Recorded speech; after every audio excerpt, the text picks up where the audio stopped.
I am a God, but not more than you or anyone else. We are each the product of causality and the testament to all that is previously engaged. We are of the same nature to be cogs in a machine that is incomprehensible to us, our purpose undefined but to spin to move with the laws. We are causality and its product. The being within each of us is not singled into individuals nor groups that we define. Our definitions and labels are nothing but child's play to those that bid our prophecies. Those that cannot comprehend must not have a say, and if they do, their say be obsolete. The God of our actions but the slaves of our nature. The will that we see to our future is not but a dream that is a mere fraction of a bigger picture, a pixel on the screen. The possibilities will all be enacted and some will succeed, some will fail. But what the failure looks like, what to an actual God the outcome be, we cannot understand it. We are ants who think digging the deepest will consecrate our fate, but we do not hold the capacity to understand that which is greater than ourselves. What is to be happy when we win and to be sorrowful when we lose? What is anything we know other than a mere classification of what we think?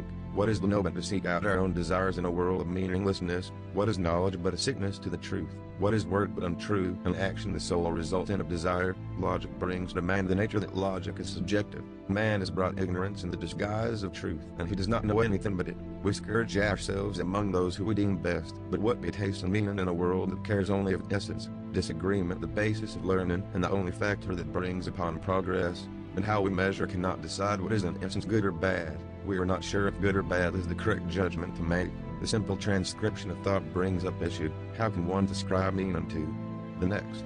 Differences in learning, definition, belief, and priority purify the effort. This becomes clear when looking at this itself. No doubt it makes sense to me, and maybe it does to you, but how may I know that you have witnessed the same as I? Science offers humanity no more of a base than a children's book. Logic all the same they claim, but they are only two separate paths, both coherent with steps that take leaps into a forward, perhaps to different destinations, perhaps from different starting points, but the effect is all the same. A means there but which to travel on.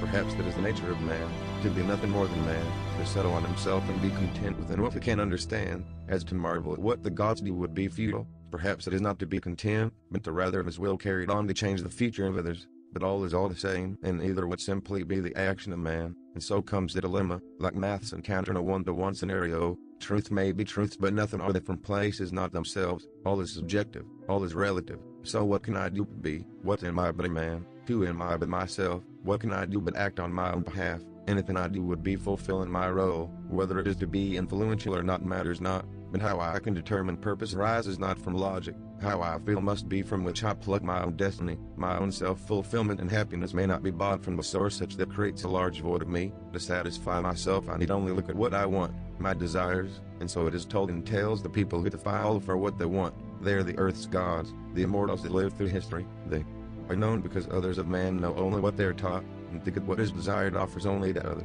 His influence. Perhaps it is not my role which matters to be fulfilled. Perhaps the subjectivity of knowledge and the incomprehensible nature of understanding is nothing to us. Perhaps to man is attributable the simple traits which he has seen by others. He is known by his way, and he may do as he please. But what is a man that wishes nothing but nothing? And to be nothing is not understandably bad, such that he sees nothing wrong with it. Only others may think it is so, and their meaning is nothing to his personal feeling. If he did not want to be nothing, he would not be it. If he wanted everything, he would attain it.